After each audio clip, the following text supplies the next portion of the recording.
Venir à Avignon, c'est très simple. Suivez le Rhône. En bateau durant des siècles, aujourd'hui sur la berge, par l'autoroute, la nationale 7 ou le TGV. Vous venez de l'ouest ? Traversez le fleuve par le pont du Royaume, frontière avec le Royaume de France jusqu'à la Révolution, et voisin du fameux pont d'Avignon, sur lequel le monde entier danse et chantonne.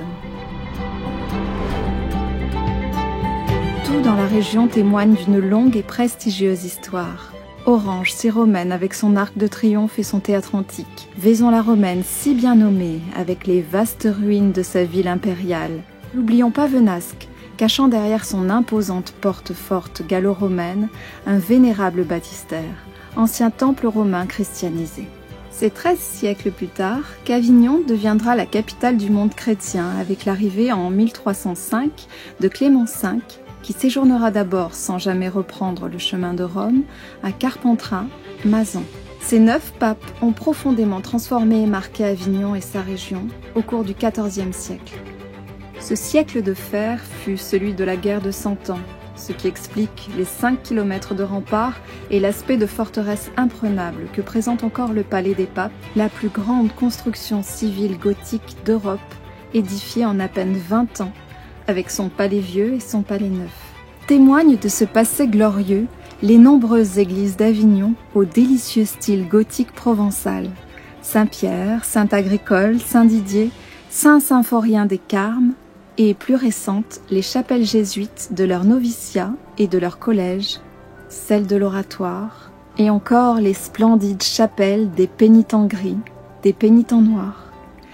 Fier de ce passé, l'enclave des papes autour de Valréas témoigne enfin de ce siècle de papauté avignonnaise les 6 anciennes cathédrales des 5 évêchés du Vaucluse supprimées par le Concordat. À Orange, Notre-Dame de Nazareth, à Carpentras, Saint-Siffrin et sa fameuse relique du Saint-Maur, un des clous de la crucifixion utilisée par Constantin.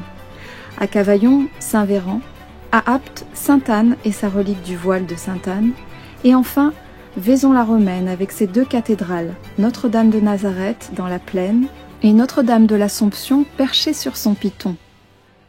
Ne vous laissez pas abuser par certains signes de richesse. Ces touristes très aisés qui séjournent dans une myriade de maisons d'hôtes et déambulent sur les marchés à la saison, avec ses 560 000 habitants et sa très importante immigration, le Vaucluse est pauvre. Ses 11% de chômage et ses 20% d'indice de pauvreté le placent au 6e dernier rang des départements métropolitains. Pourtant, c'est aussi la région des prestigieux Côtes-du-Rhône.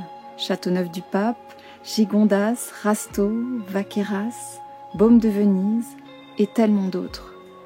Tout le nord-est du Vaucluse, de l'enclave des Papes à Carpentras et Cavaillon, est le premier producteur de truffes de France, avec 500 producteurs, ses 2 marchés de gros, Richeringe et Carpentras, et ses petits marchés, Monteux, Mazan.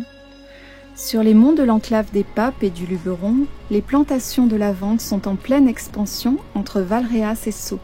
Enfin, dans le sud du département, à Pertuis, l'entreprise Pélinck est en pleine expansion dans le machinisme viticole, oléicole et arboricole.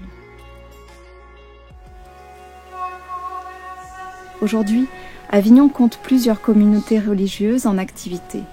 Dans le diocèse, on compte de nombreux pèlerinages, sanctuaires et monastères. Au Beaussais vous attend Saint-Jean du XIIe siècle, dont l'ermitage perdu au fond d'un canyon fait l'objet d'un pèlerinage toujours vivace. À Notre-Dame des Lumières à Goult, le souvenir de Jalton guéri miraculeusement au XVIIe siècle s'est estompé. À Cavaillon vous attend César de Bus, dont la canonisation a été annoncée en 2020, fondateur des Frères de la doctrine chrétienne qui, 300 ans après, desservent toujours le secteur paroissial. À Venasque, dans le sanctuaire de l'Institut séculier de Notre-Dame de Vie, on vénère les reliques du Père Marie-Eugène, fondateur de l'Institut et béatifié à Avignon en 2016. À Bolène, depuis l'ancien couvent des Sacramentines, le postulateur instruit la canonisation des 32 religieuses martyrs de la Terreur à Orange. Elles sont ensevelies à la chapelle de Gabet qui accueille un pèlerinage annuel. À Gordes, l'abbaye de Sénanque est toujours desservie depuis 1148 par les cisterciens, tandis que les bénédictins se sont récemment établis au barreau.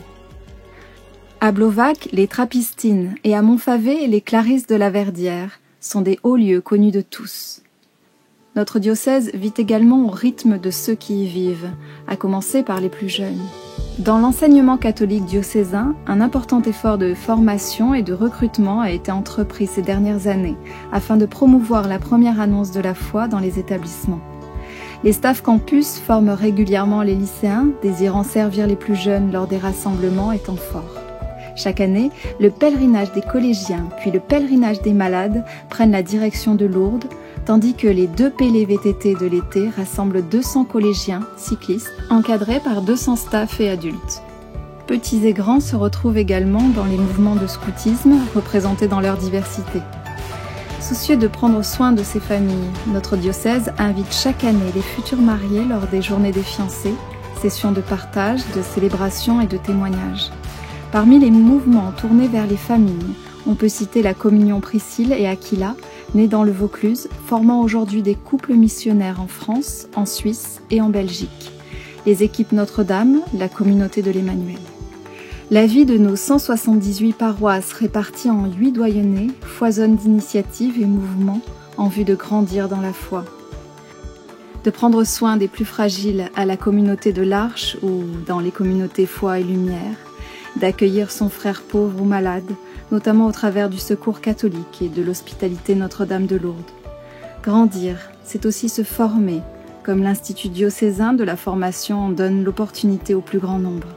Nos traditions provençales s'enrichissent de communautés missionnaires, comme le chemin néo-catéchuménal ou la famille missionnaire Dialogue de Dieu, dont certaines venues d'Amérique latine ou d'Afrique, Shalom, Pantocrator, Carme et Carmélites messagers de l'Esprit Saint, communauté mère du divin amour. Une centaine de prêtres, dont les plus âgés, sont accueillis à la Villa Béthanie ou à la maison de retraite du Quinçan. Et une vingtaine de diacres guident ce troupeau, riche de sa diversité. Nous prions pour les séminaristes qui en prendront le relais et ceux qui seront appelés à leur suite. Monseigneur, il en va du diocèse d'Avignon comme de son histoire, de ses paysages et de son climat ou du chant des cigales, riche de sa diversité, animé de ses traditions et toujours en mouvement.